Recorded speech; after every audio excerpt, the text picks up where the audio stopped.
കാട്ടാറുപാടന്ന് പുലി ചെന്നോരച്ചോറു കണ്ണേ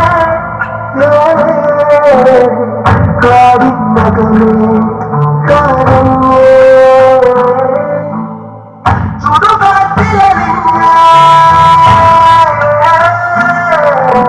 കാറും മറന്ന് ഉയർത്താളും തെളിഞ്ഞ് മാനോ കരഞ്ഞ് ചുടുകണ്ണീർ പൊലിഞ്ഞ് കാടും മറന്ന് ഉയർത്താളും പൊലിഞ്ഞ് മാനോ കരഞ്ഞ് ചുടുകണ്ണീർ പൊലിഞ്ഞ്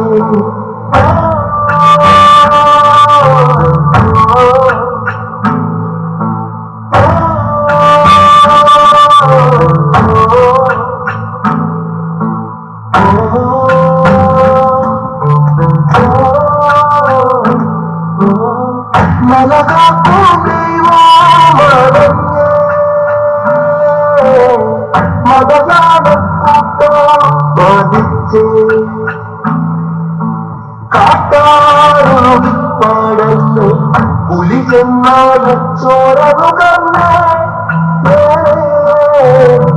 കാടിനകമേ കരഞ്ഞേ ചുടുകാട്ടിലെറിഞ്ഞേ കാറും മറന്നേ ഉയർത്താളും തെളിഞ്ഞേ മാനോ കരഞ്ഞേ ചുടുകണ്ണീർ പൊലിഞ്ഞേ കാടും മറന്നേ ഉയർത്താളും പൊലിഞ്ഞേ മാനോ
ശരിയാടി. അപ്പൊ ഓക്കെ, കാര്യമായിട്ട് എന്തോ പ്രശ്നമുണ്ട്. നോക്കി എന്നാ പിന്നെ അത് എന്താ പ്രശ്നം? നന്നായി പേടിപ്പിക്കുന്നുണ്ട്. എല്ലാരും പ്രാക്ടീസ് കഴിഞ്ഞ് പോയാലും ഓള് മാത്രം വിടൂല. എല്ലാരും മോർണിംഗ് സെക്ഷൻ 7 മണിക്ക് വരുമ്പോ ഓള് മാത്രം 6 മണിക്ക് വരണം. ഇത് ആരെ കാര്യം പറയുന്നേ? കഴിഞ്ഞ വെള്ളിയാഴ്ച ക്രിസ്ത്യൻ എടുക്കാൻ പ്രാക്ടീസ് ഹോളിൽ പോയപ്പോ അവിടെ ഓളുണ്ടേ കൂടെ അവന്റെ coach Siempre soy con una razón, me enojaste dentro de mi corazón. Supe que había encontrado el amor.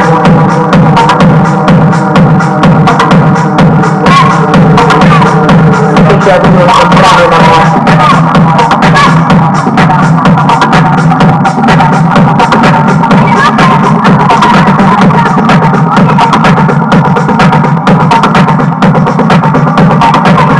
Supe que había encontrado el amor.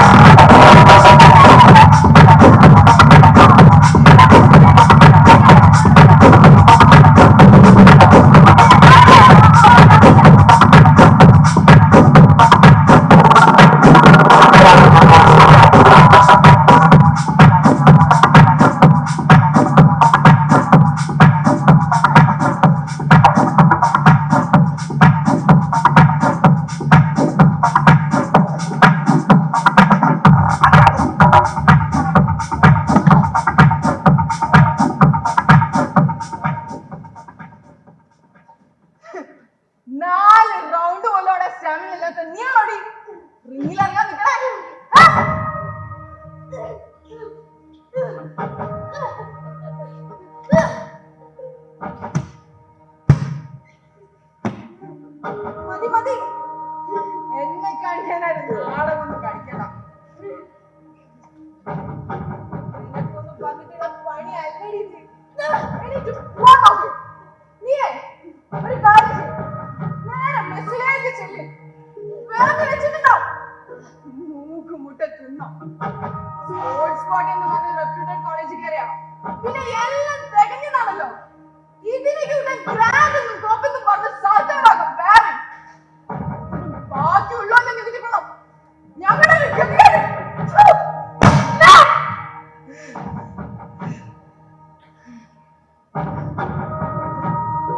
ഞാൻ നന്നായി കഷ്ടപ്പെടുന്നുണ്ട്. ബോക്സിംഗ് ചടിക്ക് ജീവന അതുകൊണ്ട് മാത്രം ഞാൻ ഇങ്ങോട്ട് വന്നേ. എന്റെ കഷ്ടപ്പാടിനെയും എനിക്ക് വേണ്ടി കഷ്ടപ്പെടുന്നില്ല. എനിക്ക് നന്നായിട്ടറിയാം. അതുകൊണ്ട് എത്ര ഹാർഡ് വർക്ക് ചെയ്യണം തയ്യാറാ.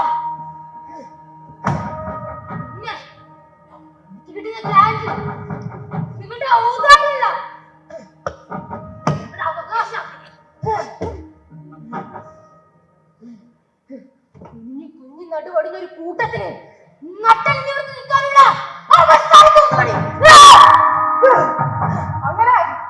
അങ്ങനെ നിങ്ങൾക്ക് മാത്രമല്ല പ്രത്യേകം അറിയാമോ? അത് ശരിയാണ്. അതല്ലേ വിവേചനം. കിട്ടുവാണ് എല്ലാവർക്കും കിട്ടണം, അല്ലേ ആർക്കും കൊടുക്കരുത്. ഒരു രാജ്യം, ഒരു ജനത, ഒരൊറ്റ നീതി. അങ്ങനെ വരുമ്പോ എല്ലാവരും സഹനപ്പെടാൻ മാത്രം. കസേരയിൽ ഇരിക്കേണ്ടവർ അവിടെ, നിന്നെ പോലെ വാതിൽ മുതൽ കഴിയണം അവിടെ. റിസർവേഷന്റെ സുഖം അനുഭവിക്കുന്നുണ്ടെങ്കിൽ കിട്ടിയതും കൊണ്ട് വാലാട്ടി നിന്നോ, അല്ലാണ്ട് കുറയ്ക്കരുത്. കുറച്ചാ ചമ്മലിക്കേണ്ടി വരും.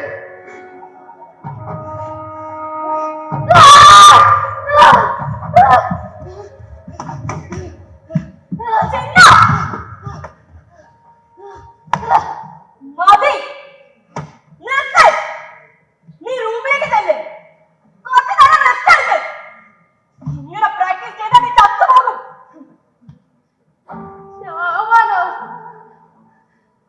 ചാവാണ്ടിരിക്കാനോ നോക്ക്.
നിയമങ്ങൾ ഉണ്ടാക്കി. പക്ഷെ ആ നിയമങ്ങൾ നമ്മുടേത് മാത്രം. ഈ മണ്ണ് ആർക്കും കൂടിയാ. ഈ മണ്ണിപ്പോ നമ്മുടേതാ. ഈ കാടുകളെല്ലാം നമ്മുടേത് മാത്രം. ഇവിടെ വിട്ടു പോയാ നമുക്ക് മണ്ണുണ്ടോ? അതുകൊണ്ട് പോകേണ്ടവരെ ഈ കാടാണ് ദൈവം. ഇതിനുള്ള സംഘത്തിനെയോ നമ്മളെ ദൈവം കാണണം. ഈ പാപം ചെയ്യരുത്.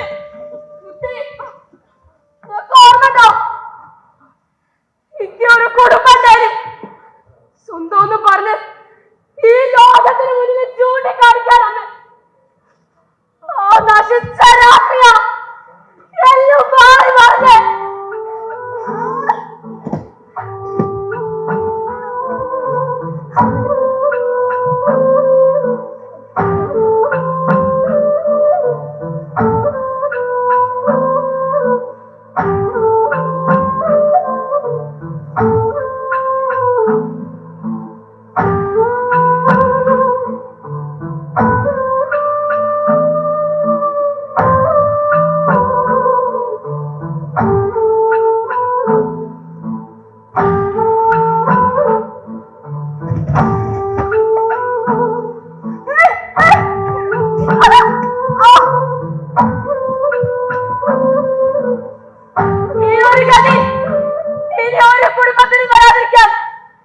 ഞാനിത് ചെയ്യും.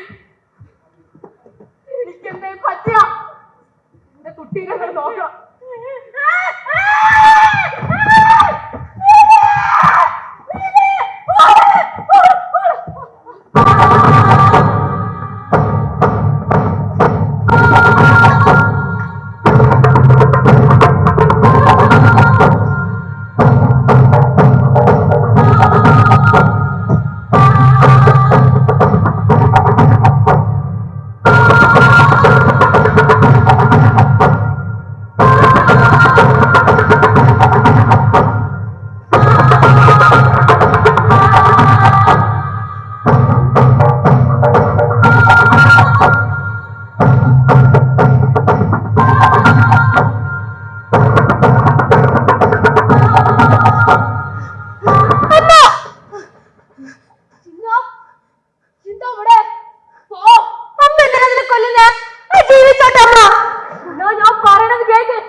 അതൊരു ജീവനല്ലേ? അച്ഛനില്ലാണ്ടായ അതിന്റെ കുഞ്ഞുങ്ങളെ പോലെ വിഷമിക്കില്ലേ? നാളെ ആ കുഞ്ഞുങ്ങൾക്ക് പോലെ കൊല്ലാൻ അറിയാലോ.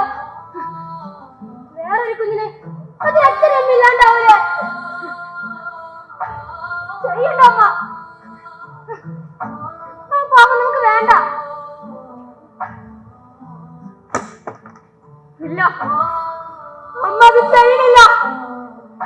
ഇതിനെ കുറിച്ച് ആലോചിക്കണ പോലില്ല. എന്റെ കുട്ടി വലുതാവുമ്പോ ഈ കാട് വിട്ട് പോണം. പുറത്തെത്തിയാ നിനക്ക് ചിറകുകൾ മാറ്റും. നീ പറക്കണം. ആ ചിറക് പുഴയോളം പറക്കണം. നിന്റെ അന്നം നീ തന്നെ തേടി പിടിക്കണം. അതിനു വേണ്ടി എത്ര ദൂരം പോകാനും എത്ര ഉയരത്തിൽ പറക്കാനും നിനക്ക് സാധിക്കും. ആ ചിറകുകൾ അഴിയാൻ വരുന്ന കൈകളെ നീ ഭയക്കരുത്. ആർക്കു മുന്നിലും നീ കീഴടങ്ങരുത്.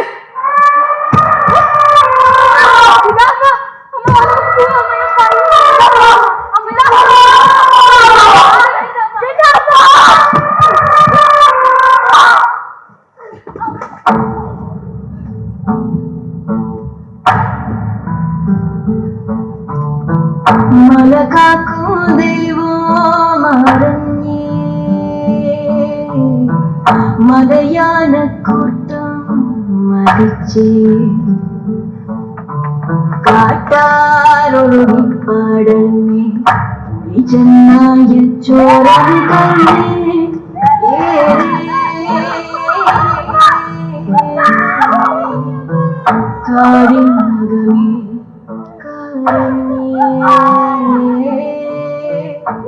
കാടിനകമേ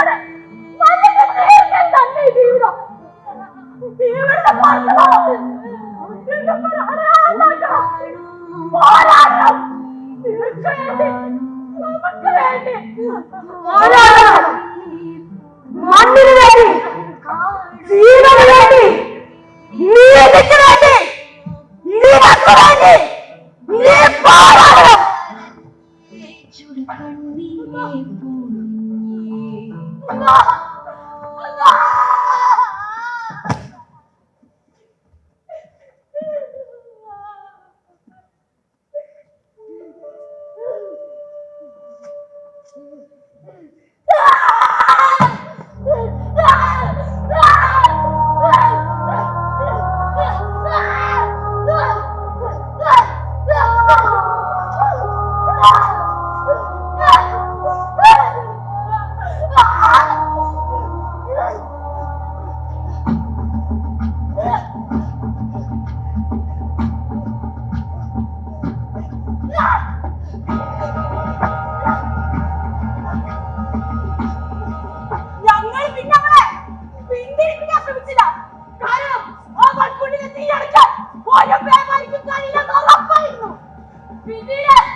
പക്ഷെ നീ എത്രയൊക്കെ കഷ്ടപ്പെട്ടാലും നിന്നെ ജയിക്കാൻ വിടില്ല.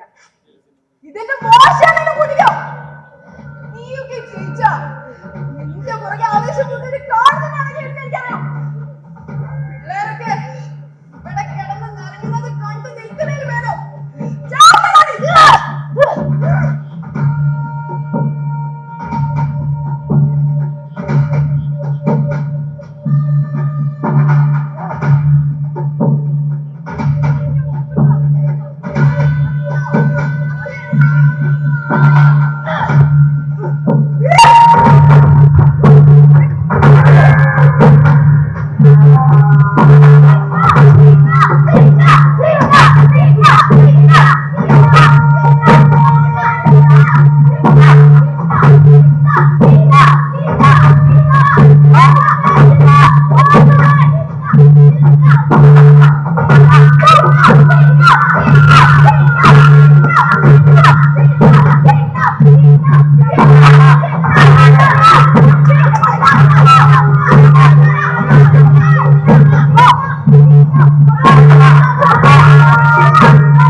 ഭാരപരിശോധനയുടെ ഫലം അനുസരിച്ച് നിശ്ചയിച്ച തൂക്കത്തിലും 100 ഗ്രാം കൂടുതൽ ഉള്ളതിനാൽ ചിന്നയെ മത്സരത്തിൽ നിന്നും അയോഗ്യയായി പ്രഖ്യാപിച്ചിരിക്കുന്നു.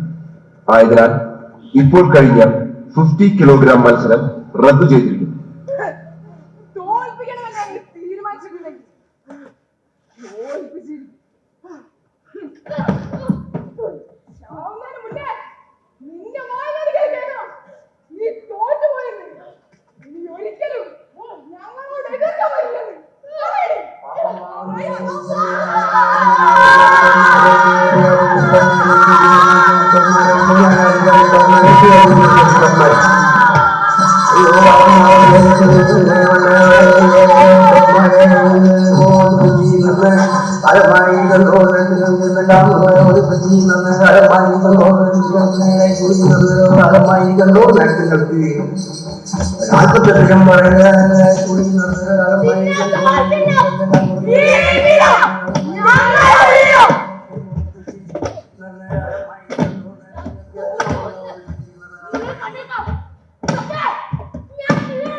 ഓഡിയൻസിൻ്റെ റെസ്പോൺസ് ഭയങ്കര രസമായിരുന്നു.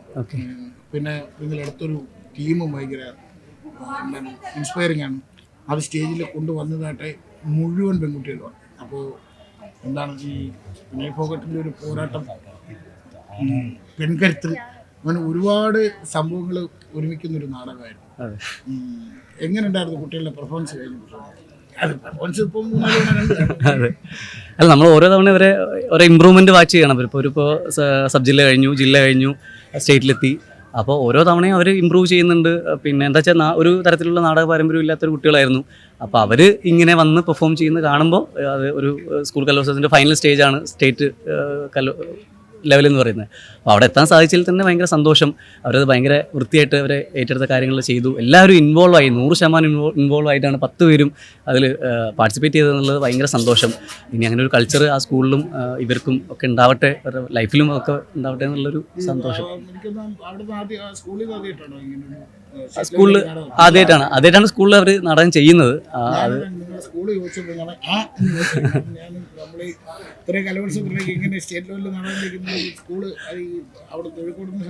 അതെ, അല്ല അവർ ആദ്യമായിട്ടാണ് സ്കൂളിൽ നാടകം ചെയ്യുന്നത്. ആ സ്കൂള് നമ്മൾ ആദ്യത്തെ തവണ തന്നെ സ്റ്റേറ്റിൽ എത്താൻ സാധിച്ചത് ഭയങ്കര സന്തോഷം.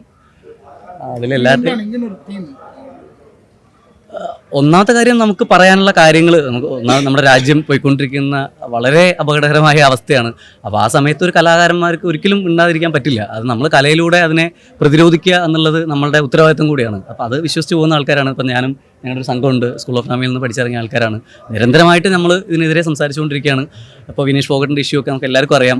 വളരെ സങ്കടകരമായിട്ടുള്ള, നമുക്ക് പ്രതിരോധിക്കുക, പ്രതിഷേധിക്കുക എന്നൊക്കെ പറയുന്നത് ഫേസ്ബുക്കിലൂടെയും നമ്മുടെ സോഷ്യൽ മീഡിയാസിൽ മാത്രമാണ്. അല്ല, ഒരു കലാകാരന് സോഷ്യൽ മീഡിയൻ്റെ അപ്പുറത്തേക്ക് അയാൾക്ക് പ്രതിരോധിക്കാനുള്ള മാർഗ്ഗങ്ങൾ ഇഷ്ടം പോലെ ഉണ്ട്. അപ്പോൾ അതിൻ്റെ ഒരു ടൂളായിട്ടാണ് ഞാൻ നാടകത്തെ കാണുന്നത്.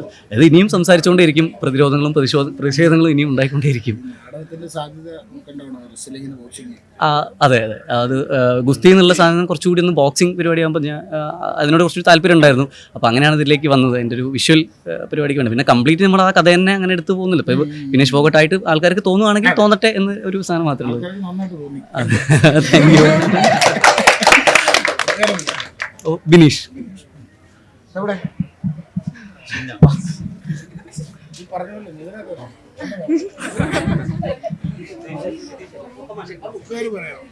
പേര് അശ്വയ കൃഷ്ണ. ഏത് ക്ലാസ്സിലാണ്? +1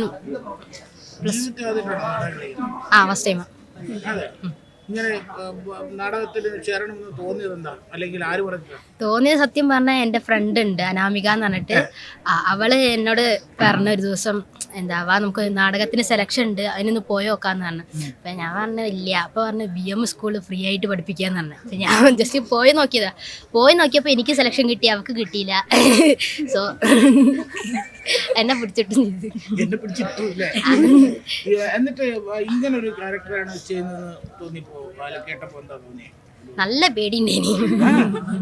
പേടിയൊന്നും അന്നത്തെ കണ്ടില്ലല്ലോ. അത് അവിടുന്ന് ഒരു എനർജി കയറിയത്. അതാ ഈ എനർജി എവിടെ നിന്ന്? അറിയില്ല. അല്ല, ഈ ശരിക്കും ഒരു ബോക്സിംഗ് മത്സരം കാണുന്നവരുണ്ടായിരുന്നു ആള്. പിന്നെ ആ ഇമോഷൻസ് ഒക്കെ ഭയങ്കര ഇതായിട്ട് തോന്നുന്നു. അപ്പൊ ഈ ഇരിക്കുന്ന ഇത്രയും ആളുകൾ ഇങ്ങനെ ഭയങ്കര ആവേശത്തോടെ കൈയടിച്ചു, കഥ ഉൾക്കൊണ്ടു. കാരണം എല്ലാവർക്കും അറിയാവുന്ന ഒരു കഥ, എല്ലാവർക്കും അറിയാവുന്ന ഒരു എന്താണ് ഒരു അത്ലറ്റിനെ കുറിച്ചുള്ള ഒരു കഥയാണ്. അത് നിങ്ങളെല്ലാവരും വളരെ ഗംഭീരമായിട്ട് സ്റ്റേജിലേക്ക് കൊണ്ടുവരണം. എന്താ മൊത്തത്തിൽ പ്രാക്ടീസും സ്റ്റേജും ഒക്കെ എങ്ങനെ ഉണ്ടായിരുന്നു? അടിപൊളിയായിരുന്നു. പ്രാക്ടീസ് എന്ന് പറഞ്ഞാൽ നമുക്ക് കുറേ ആൾക്കാർക്ക് ഫിസിക്കലി കുറേ ബുദ്ധിമുട്ടുണ്ടായിരുന്നു. എനിക്ക് തന്നെ ഞാൻ BP ഒക്കെ കുറഞ്ഞ് ഫുള്ളും സീനായിരുന്നു. എന്നാലും സാറിന് വേണ്ടിയിട്ടും നമുക്ക് നമ്മുടെ ടീമിന് വേണ്ടിയിട്ടും ഞാൻ BP ഒന്നും നോക്കിയില്ല, പവറായി. ഈ ഭയങ്കര ഫിസിക്കൽ എഫർട്ടുള്ള ഒരു പ്ലേ ആയിരുന്നു. അപ്പോൾ അതിനെന്താ ചെയ്തേ പ്രാക്ടീസിന്? ബോക്സിങ്ങിന് ചേർന്നും ചെയ്തു. ഒറിജിനൽ ബോക്സറാണ്. ബോക്സർ ആയിട്ടില്ല. അപ്പോൾ ഏതായാലും ആദ്യമായിട്ടാണ് സ്കൂളിൽ നിന്ന് നാടക സംഘം വരുന്നത്. അതിപ്പോ സ്റ്റേറ്റിലെത്തി, ഗംഭീര അഭിപ്രായം വാങ്ങി. എന്താ ഇനി പ്ലാൻ എന്താ വെച്ചാല് ഇതുപോലെ ഇനി അവസരം കിട്ടുമ്പോ ആരെങ്കിലും ഇടിക്കണോ? അതെ, എണീക്കണല്ലേ. ഇതുപോലത്തെ ഒരു അവസരം കിട്ടുമ്പോ പോയി നോക്കും. എനിക്ക് പറ്റുകയാണെങ്കിൽ ഞാൻ അത് നല്ലോണം പോലെ പെർഫോം ചെയ്യും എന്ന് ഞാൻ വിശ്വസിക്കുന്നു. Okay, thank you sir.